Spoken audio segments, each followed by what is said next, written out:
What's up guys, Sound Alchemist here from One Mind Syndicate, welcoming you to that bonus special episode on Commissar Yarrick. This time you will find out whether he has survived the attack.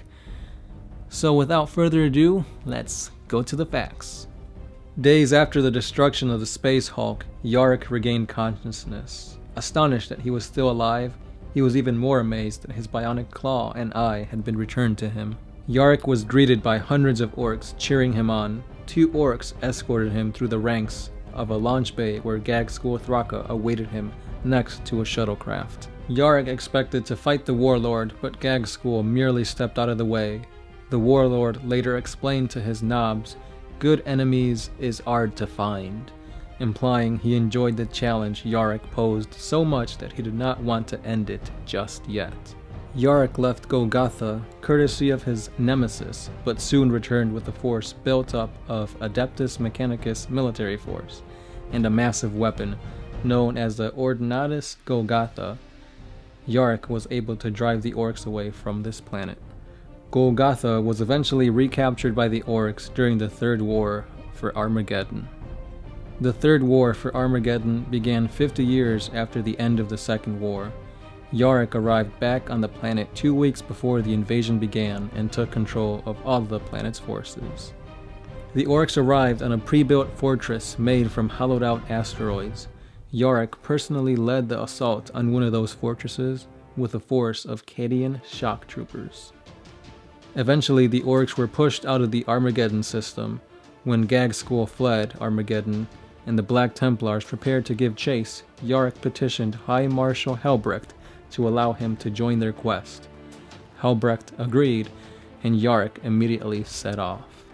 Yarrick wears the typical uniform of an Imperial Commissar, including the ubiquitous black greatcoat and peaked cap. The elderly Commissar also wears a suit of carapace armor with a built-in small fusion reactor that furnishes the power for Yarrick's many other pieces of war gear. The Commissar's power claw was blessed by both the priests of the Adeptus Ministrorum and the Adeptus Mechanicus. His armor also has a special built-in conversion field which shrugs off almost all attacks. Yarrick's Bale Eye can produce a laser beam in combat controllable by the Commissar's mental direction. Unlike most Commissars who wield a bolt pistol as a sidearm, Yarrick opts for a Goodwin Diaz pattern Stormbolter as a firearm. Yarrick utilizes his own personal Baneblade, Super Heavy Tank, the Fortress of Arrogance, as a mobile headquarters. The Baneblade has been specifically modified to allow Yarrick to motivate his men from atop the main turret. He is clearly in sight of everyone, yet remains well protected by a special force field. The Baneblade is considered to be just as blessed by the Emperor as Yarrick is. The Super Heavy Tank is also blessed by the priests of the Ministorum and Mechanicum.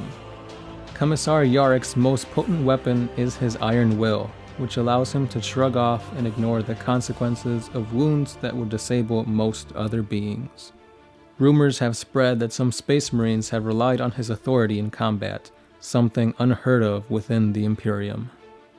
Yarrick has never had to execute an officer serving alongside him for cowardice. So great is his motivational presence.